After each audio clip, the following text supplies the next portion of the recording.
G'day Jaffa Adventures, Terry King here. Welcome to the channel. Well, I've done all the panel beating that I can on the panels that have been removed from this vehicle. Now it's time to start doing the body work on the vehicle itself. Now, I don't want to have to be humping that vehicle inside and outside the shed as I'm sanding this thing down. I just don't have the back muscles for it, and I don't want to blow any foo-foo valves. So what I want to do is drive it in and out. And to do that, I need a functional motor. You want to see me put all of these bits into that, so that I can drive this thing in and out of the shed? Stick around.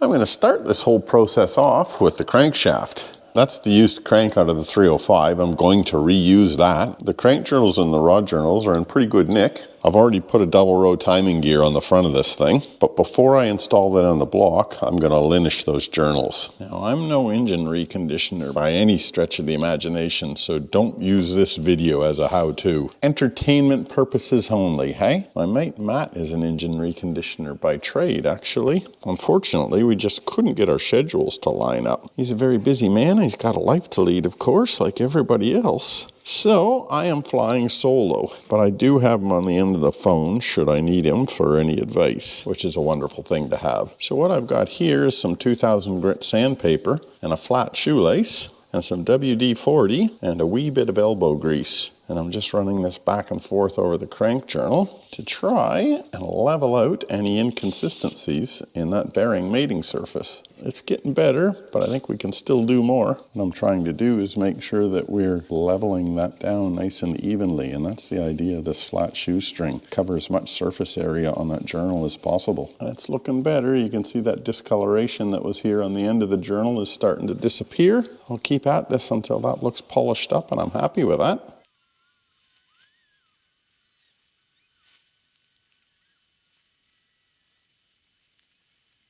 It's looking pretty good. There's some small grooves in that crank journal. I can't actually feel them with my fingernail, but I can see them. So they must be pretty tiny. I'm going to give that one more buzz.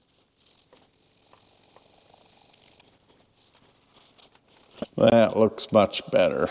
Compare that journal with that journal, for example, and you can see the difference. All right, I'm going to go along and linish the rest of these journals, and I'll see you back in an hour or so. Still going, almost there. These are all done. Got to do that crank journal and that crank journal. Did wear the rear main seal seats as well. 2 journals to go, the home stretch.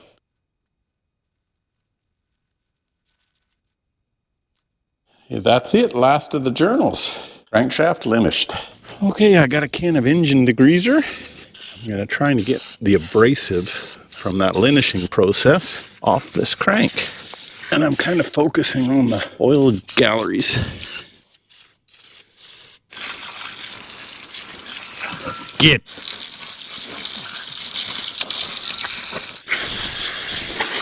Hey, get. Get. Get. I don't know what it is with that compressed airline and those dogs, but far out. They are either not a fan or they're a big fan. Just going through now with a white rag and cleaning any of the water off these journals before I move on to those oil galleries. I'm going through these oil galleries with a little bit of thinners. There's no like metallic or gritty material. I think it's all residue from the ex-combustion process that was going on. Be my guess anyway. Clean it up nicely though. I'll just keep going until I've got all of these oil galleries done. All right, I'll wipe these journals all down with a clean white rag, and I'll call this crank ready to install. Okay, I got my bearing shells here, which are the ones that go in the block because they've got the oil gallery hole in them. Just putting them through a bit of thinners and cleaning up any of that sort of anti-corrosion lube that they put on them. And I'm going to set the crank in there dry so that I can plastic gauge it. Now, I've already cleaned this block down completely, blowing all these oil passages out, and I've just gone over them with a bit of thinners. I'll pop my bearings in. These are the ones that go in the block, as I said, because they got that little oil passage in them. And they got that lovely little tang to tell you which way they face. Now I'm just going to set this crankshaft in here dry. I'm not going to spin it, and the oil galleries are not facing up so that I can get a bit of plastic gauge on the top of the hemisphere of each of those journals. All right, I got my plastic gauge here. I'm setting it on the top of each of these journals. This one's going to be tricky with those counterweights where they're sitting. All right, I got my cap. I got my bearing shell cleaned up and put in there. And number 1, with the arrow pointing forward. Just going to put a little bit of lube under the head of these bolts so it doesn't muck with my torque reading. Number 2, arrow facing forward. Bit of lube. I'll rinse and repeat for the remaining 3. All right, the torque spec is 80 foot-pounds for the 1 to 4 and 120 for number 5. So I got my torque wrench set to 50 foot-pounds, and I'll sneak up on it. All right, now I'll crank her up to 80. Start swinging like a monkey. And now I'll wind the back one up to 120. All right, let's spin these off. Have a look at what our clearances look like. I checked the book, and my main bearing clearance is 1/2 thou to 2.1 thou. That one is 2 thou, and that is journal number 1. Journal number 2 is the same, 2 thou. Journal number 3 is also 2 thou. Journal number 4 is also 2 thou. And journal number 5 looks to be about 1.9, 1.8. That's good. They're all in spec. All right, I'll pull that crank out, clean it off one last time, clean the bores out. We'll lube everything up and drop it in for good. And I'll clean these little suckers off as well with a little bit of thinners. All right, the block's all cleaned down, as are all of these bearing shells. I'm going to drop the crank in for good. Stuff here is just a little bit of motor honey. The idea behind that is to have something that's fairly viscous that'll sit in there for a little while before startup. A little bit on the thrust surfaces of this bearing as well. Okay, our cleaned up crank is coming back in for the last time, hopefully. Nice. A little bit of motor honey on these crank journals, and also put it on the bearing shells as well. Lube up a bit on our threads on that bearing shell. Pop him down, arrow facing forward.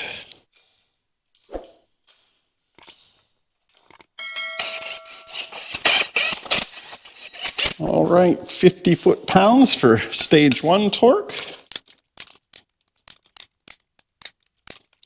Crank this baby up to 80 foot-pounds. All right, and then cap number 5, 120.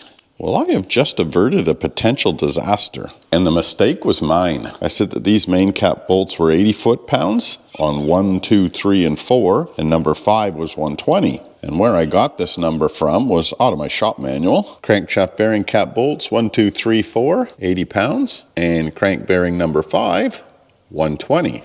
While I was torquing that down to 120, it just did not feel right.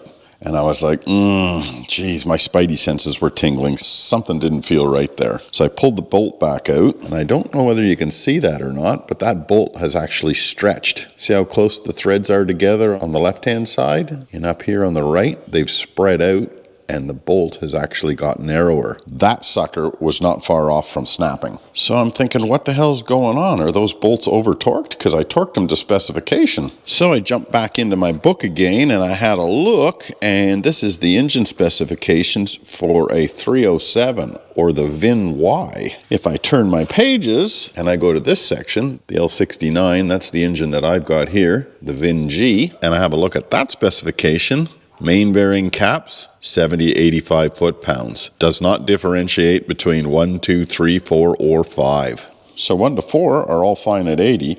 That sucker there is 80 pounds as well. I was trying to crank that down to 120. Had I kept swinging on that, that sucker would have snapped, and that end of the thread would have remained in the engine block. That would have been a ball ache. So given that fact, I have bought myself some ARP fasteners, and I'm going to replace all of those main cap bolts with those ARP fasteners and torque them all down to 80. Even though these 4 are already at 80 and they're probably fine, what the hell, I'm going to replace all those fasteners anyway. Whew, dodged a bullet on that one. Now I'm going to measure the crankshaft end play, and I'm pushing the crank forward all the way and fitting the feeler gauge in between the thrust bearing And the crank, that's it right there. That is 2 thou. Have a look at our specifications. Crankshaft end play, 2 thou to 6 thou. It's right on the bottom. Cool, we'll take it. Well, I'm getting ready to assemble the pistons, and you wouldn't read about this. I dumped the second rings out of the pack. Friggin' broken ring, straight out of a brand new package. There's the other piece. Looks like I'm ordering some new rings. Well, before I go and order those rings, I better just check the end gap and make sure that they're within spec. So I'm just popping the top of the piston in there. Make sure that ring is square in the bore. Camera won't pick it, but that ring has some letters on it that says top. Sometimes they've got a little dot on them, but these ones have got spelling on them. Get my feeler gauge, and I've just got the slightest little bit of resistance on that. That's coming at 19 thou. Let's look at the gap. That's the top ring, the second ring, 10 to 25. We're at 19. That's pretty much bang on. Go ahead and check another one. There's his top. Slip that into the bore. Grab my piston and square it up. Grab my feeler gauge. That one is 19 thou as well. All right, I'll call those second rings good. I'll just measure a couple of tops and a couple of oils to make sure that they're in spec. If they are, I'll order that same set of rings. Okay, well, I'm not completely stymied. What I will do is I'll insert a couple of pistons, and I'll use a bit of plastic gauge and work out what my clearances are on the big ends. Just got a bit of thinners to clean the inside of that cap up, and I'll get some thinners and clean these shells up as well. Yep, there is some nasty stuff on those shells. Pop that shell in place. Pop that shell in place. All right, let's go measure some clearances. Clarence, let's put a little bit of hose on these rod bolts so that I don't mar up those journals I just finished. Okay, I got my wee bit of plastic gauge there. I got my piston without rings, which is this bank when the engine slipped over. Dot facing the front of the motor. And just double checking my chamfer. The big chamfer is on that side of the crank, which is where it's meant to be. All right, in with the piston. Get my wee bit of plastic gauge. Okay, get my cap. Tang to tang. There's a tang there and the tang there. I'm trying to just sneak up on this because of that plastic gauge sitting there. I don't want to dislodge it. Okay, it says Conrod caps 42 to 47. I'm going to go 45, right in the middle.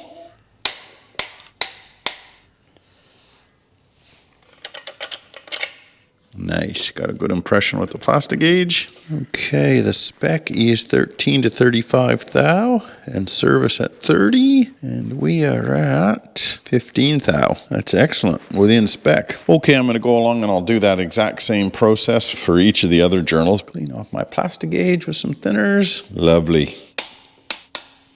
That one is measured out at about, call it 16 thou. Okay, every one of those journals measured up beautifully. We'll take that one as a win. Well, given that those journals all measured up fine, I might as well put the rings on the pistons that I can anyway. First up, we'll put the expander spacer on, like so. And I'll put the lower oil ring on, and I'll put the upper oil ring on. I won't worry about clocking the ring end gaps yet. I'll do that just before I pop the pistons in, and I'll get my second ring. It says top there. I don't have a proper pair of ring expander pliers, so I've just got these circlip pliers. The top groove ring, that says top there. All right, those rings are installed on that piston. Move on to the next one until we get all 8 done. No, 7 done. I got a broken ring.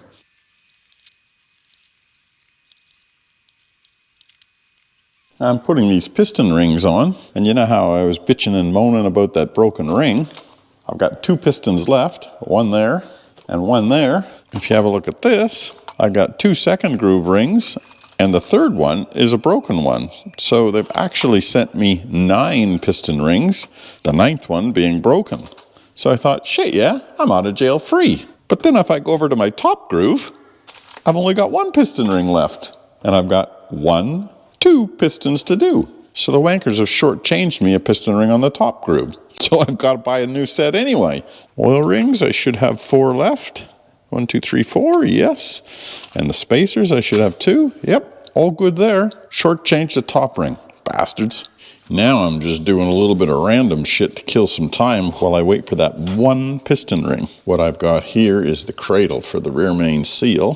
So I figured, what the hell, might as well whack the rear main seal in here. I won't install this cradle under the motor yet, but at least the rear main will be in here ready for installation into the motor.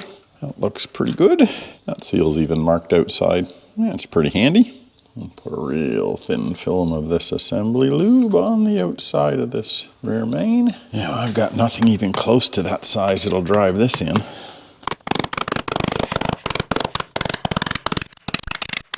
Nice, Gary. I'll put a bit of assembly lube on the lip of the seal as well. Give that a little bit of time to soak in before I install it on the motor. So I'm still waiting on those ARP main cap bolts, and I've been saying to myself, what can I do while I'm waiting? I don't want to stand around doing a rectal self-examination. So I said, you know what? I got those spark plug wires that need to be cut to the right length and need to have the boots attached to them properly. So I thought, well, what the hell, why don't I do that? I know I won't need them for ages. Probably one of the last things that I need, actually. But hey, it'll keep me busy anyway, right? Got the Dizzy, which I'll just pop down in here. I guess I can orient that any way I want. Might as well have the MSD face the front and make one of those two number one.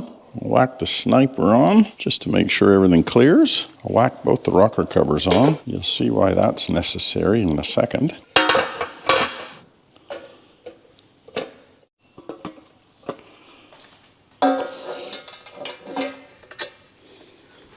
Gee, that's looking all right, isn't it? All that to get to this point, so I could put the spark plug wire loom separator thing in, and then that plate there bolts over top just to keep the spark plug wires neat. All of that to get us to this point where I can put these spark plug boots on the end of these ignition leads. Okay, now I will route the wires. I'll start with the short ones. Extractors always make fun and games of plug wire routing, don't they?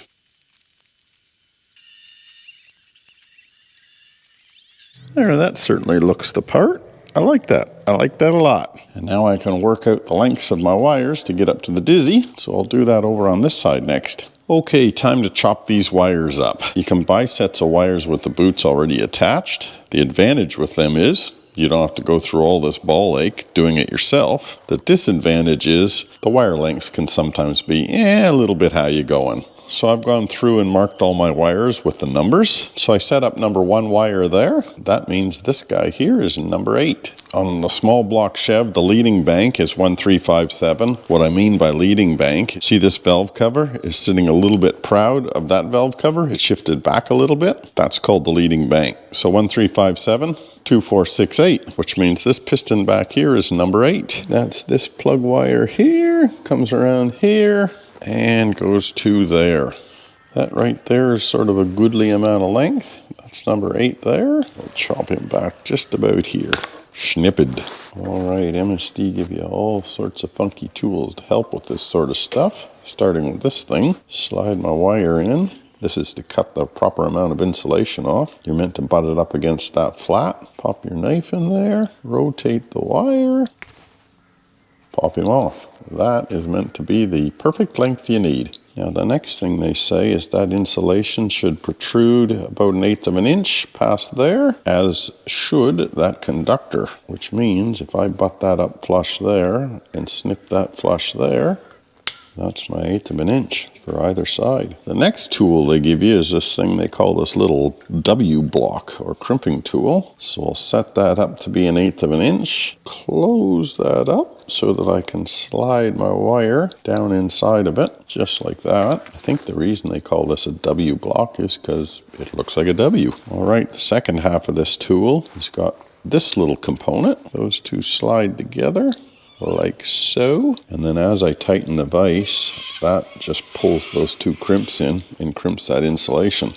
Okay, let me turn my vise. Pull these two blocks apart, fish the wire out of that W block. There we go, that's crimp number 1. So we've got the insulation crimped, but now I got to crimp the conductor. Now to do that, they say push the conductor down between those two crimp terminals and squeeze it together with a pair of needle nose pliers. I didn't have any luck with the needle nose. I found that the side cutters were a little bit better. Make sure that conductor is seated in there. Yep, that's good. And you can see how that conductor is sandwiched between those two. Not done yet. Now I got to put the boot on. I got myself a little bit of dielectric grease here. I'll just spread it on the inside of that boot. Line that up with the opening and push him on in. Okay, there it is pushed through. Let's go pop that on the dizzy cap and see if we got it. Okay, plug wire number 8. What I'm listening for is that positive click. Oh yeah, that's what I like to hear. Bring number 8 plug wire around here. Runs into that groove. Down to our plug. That's it, number 8 up through there, over the cap. Perfect length. Okay, another 7 to go. 6 spark plugs and 1 coil. I'll go onto that one next. Remember what that is? 18 blank 3. See you when I'm finished. All right, wire's all done. 1843 6572. And our coil wire in the middle. It looks pretty tidy. I've never used those wire rails before, but I actually quite like them. They just kind of neaten everything up a little bit. Well, that's it. That's all I can do. Time to disassemble this motor again.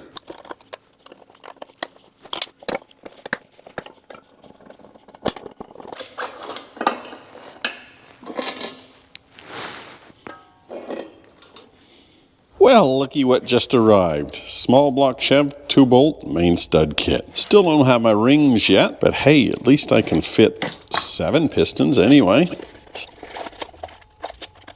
Studs, bolts, washers. Awesome. Okie dokie. Let's get rid of these stretchy bolts, shall we? Now, according to the instructions from ARP, you can use Loctite on these, and I am going to do that. What they do say is that you've got to torque it down before the Loctite sets up, which makes sense. Of course, I'm only putting the Loctite on the end of the stud that goes into the block, not on the bolt end, which goes onto the cap. Now, before I put those bolts on, I'll just grab my oil pump and make sure I don't have any clearance issues, because those studs are sitting a little bit more proud than what the bolt heads would. One brand new high volume oil pump. Ooh, that's close. It clears, but not by much. Okay, I've got ARP's fancy assembly lubricant here that they say use instead of motor oil. And who am I to argue the point? Bit of assembly lube on the washer, and then of course on the threads. Let me check that oil pump clearance again with that bolt in place. Yeah, again it clears, but holy moly, there's nothing in it.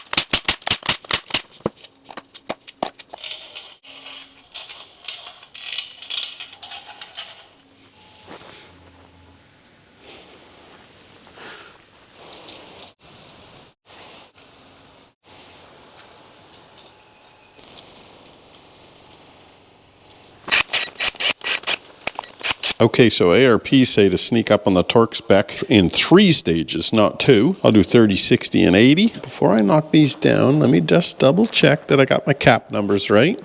1, 2, 3, and 4. Arrow facing forward on all of them.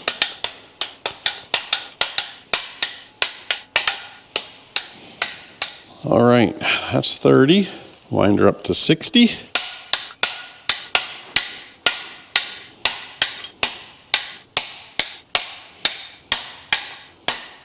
All right, let's wind her up to 80.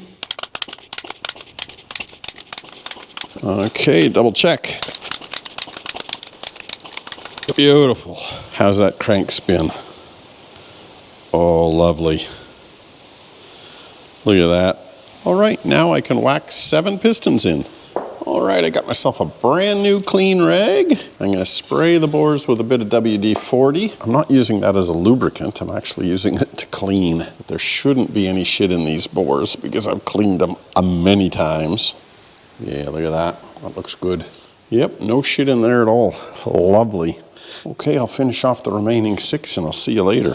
Now I'm going to do the same thing on my crank journals. I would like these little puppies spotless. Okay, now I'm going to put a little thin slathering of motor honey in the bores. Not going to go too crazy, but, you know, lube it up. I just double checked which piston was missing the ring. It's number 7. So that's that cylinder back there. I won't goop that one up. Okay, I'm going to prep my piston now for insertion into the bore. I gave it a good clean off. I gave the bearing surfaces a good clean off. First thing I'm going to do is put a little bit of motor honey on the skirts. And I'll spread that around. Then I'll put a wee bit on the ring surface. I'll spread that around. Now I'm going to clock my rings. I don't know whether this makes a difference or not because I suspect that those rings would walk during the operation of the motor. But anyway, I'll clock the gaps away from one another to start with. And if they want to walk together, they can. So there's the lower oil ring gap lined up with a gudgeon pin. If I spin at 180, I've got my upper oil ring gap lined up with the other side. So they're 180 degrees opposed. And then the lower compression ring, I'll put at 45 degrees to the gudgeon pin, and the upper ring put at 180 degrees to the second ring. So I got the gaps here on the oil rings and the 2 gaps here on the compression rings. Now I'll insert my piston into my high quality Chinesium ring compressor. Crank that sucker down. Now I want to make sure that that is square on this piston so that I can crank it down as much as possible. I might get one more click out of it. Nope, that's it. And if I look down there, that piston's square in that ring compressor. Okay, now I'll lube up the conrod bearing. I'll fit my crank journal protector hoses. And I'll wipe them down to make sure that they don't transfer any contamination onto the journal. Okay, that piston's ready to go in. Okay, I got my piston assembly. That little dash on the piston's going to the front of the motor, so I make sure I orient that around the correct way. Slide the piston up into the bore. Let me orient the crankshaft so that it'll line up. Get my knockometer. I'll just use the wooden end of it, of course. That's it. The piston's in the bore now. The eagle has landed. Now I'll get my cap, and you can see these caps have got a flat, and on this side they've got a couple of raised areas or points. Those go towards the crank, and the flat runs against the face of the other conrod, and that means that that large chamfer there will clearance the side of that rod journal. We got a tang here on the cap and a tang here on the rod, so we'll go tang to tang. Put a little bit of motor honey on the threads. Grab my 2 bolts. Now the spec on these is 42 to 47 pounds.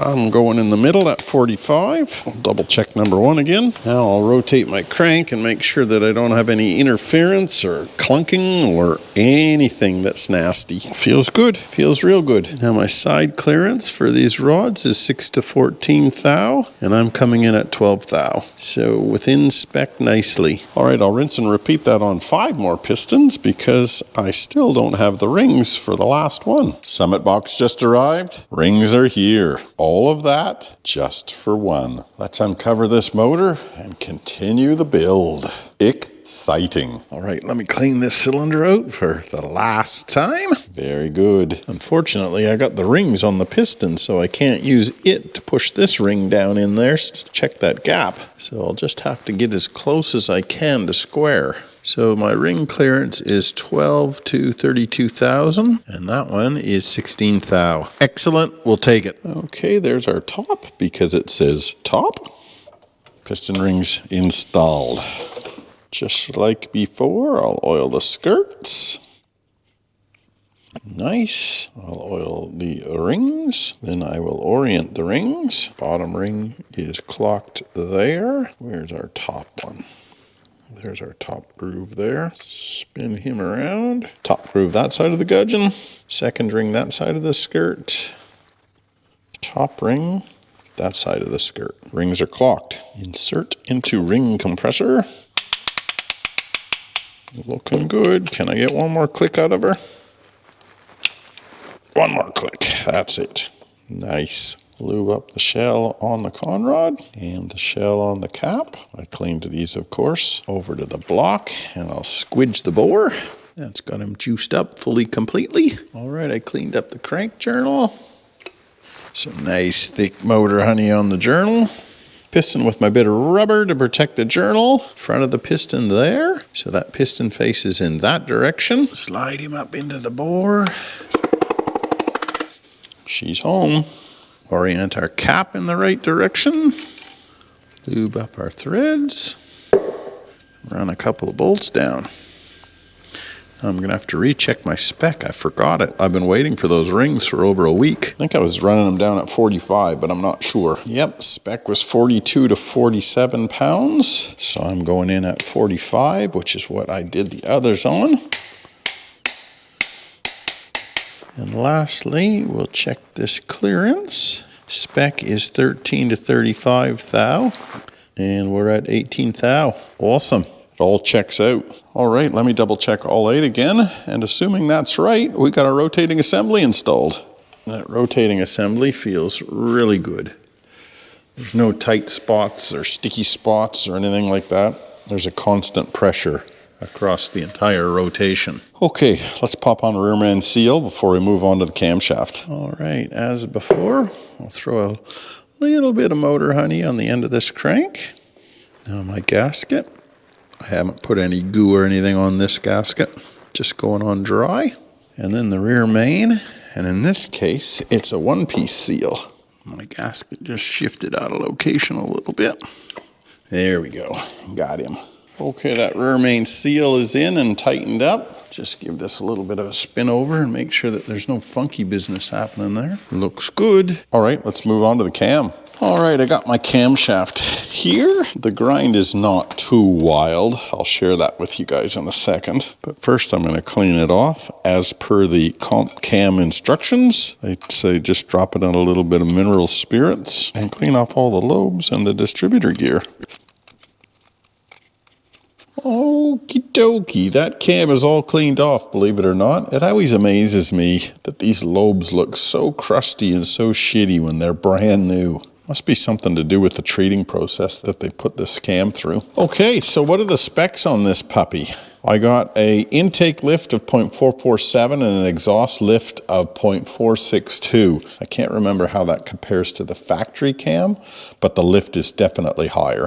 What that means is the valves open a little bit more and let a little bit more air fuel through, which creates more power, obviously. The duration of this camshaft is a little bit longer on the factory as well. That means that it keeps the exhaust valves and the intake valves open longer, again allowing more air fuel into the engine. And the other thing is that the lobe separation angle on this cam is different. So this is 111 degrees and the lobe separation on the original factory one was 114.5. And basically that tighter lobe separation means I get a little bit more torque at a lower RPM, a little bit quicker throttle response, and a little bit rougher idle. But obviously in a street car application, a rougher idle can be a good thing. It gives it that tough sound. I pulled out the factory cam just so you can have a bit of a comparison. Have a look at the lift on that lobe compared to the lift on that lobe. There's a visible difference there.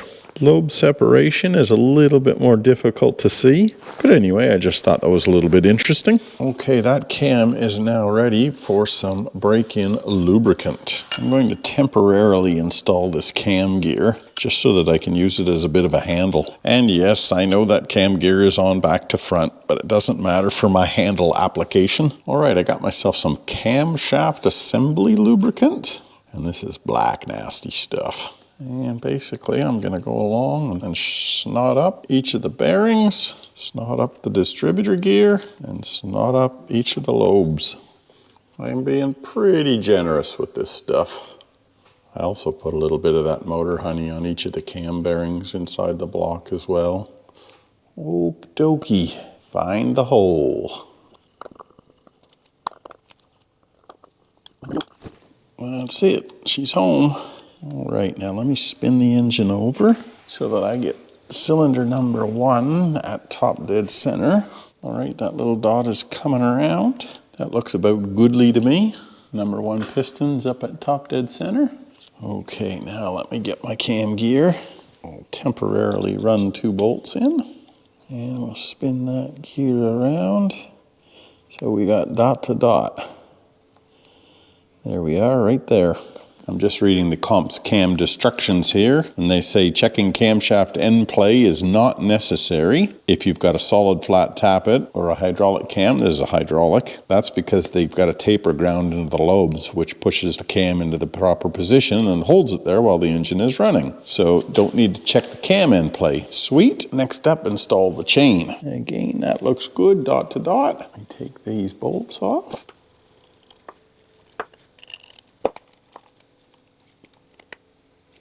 And one more tooth by the looks of it.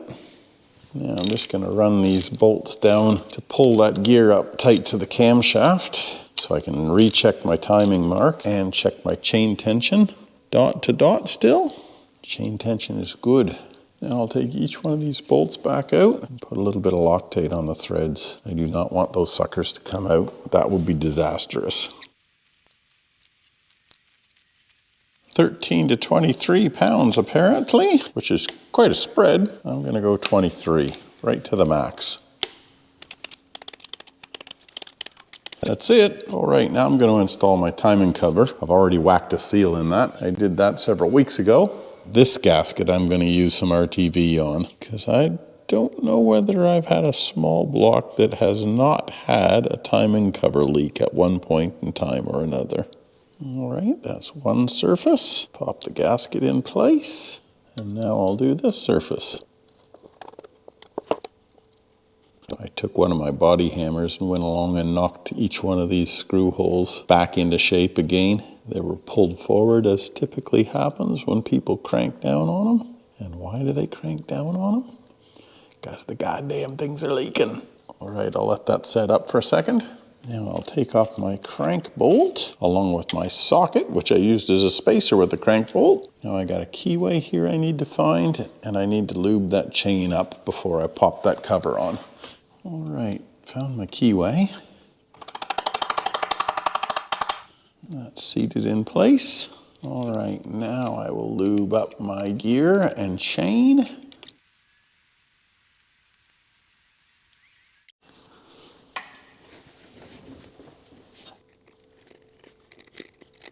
Just marvelous. There we go. It's nice that they put two dowels on here to hold that timing cover in place. Now I'm sure these little buggers have a torque spec, but I'm not going to use it because it'll be sweet FA. I'm going to use my torque wrist, not my torque wrench. And I do recall a couple of these bolts I couldn't finish off with the socket because they hit up against the edge of the timing cover. So I'm using a quarter drive socket and I still get kicked out. It's actually only one bolt that I can't get to with the socket. I'll just feel how tight these are with the spanner so that I get this one to about the same. Sweet. Now I'm moving on to my oil pump. I've already pulled this cap off and I filled that full of Vaseline. So that'll hopefully help the prime. You hear the Vaseline in there sloshing away. Now I got a steel collared oil pump drive. That slides in like so. Sweet. And the bolt is torqued down to 70 foot-pounds. So that one's pretty decent. This pickup is off the old engine as well. So I blasted it with a bunch of cleaning agent. Okay, one oil pump. That means I'm ready to fit up the sump. Now I've got my sump.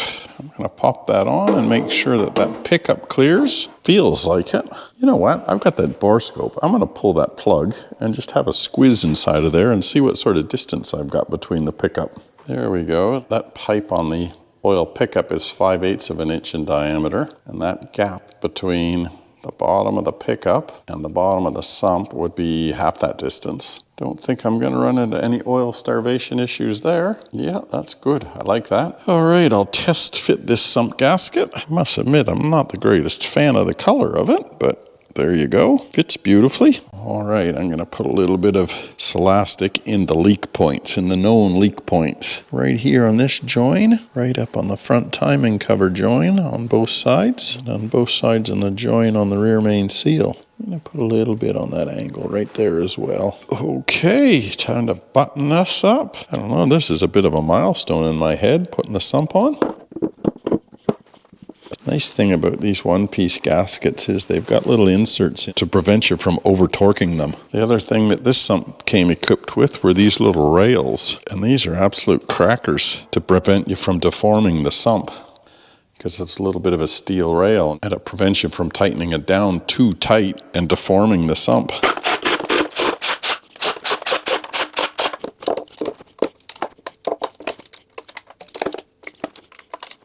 Sump buttoned up. While I'm in the neighborhood, before I flip it over, might as well throw an oil filter on it. Done. It's flipping time. Time to install my lifters. Just going to put a little bit of motor honey in each of these lifter bores. I've had the lifters themselves soaking in engine oil for the past 3 weeks, 4 weeks, I guess, as I accumulated the parts for this engine. Just reading the instructions from comp cams, they say that you should not pump the lifters up because then when it comes time to adjust the valve lash, it makes it difficult, which makes a lot of sense.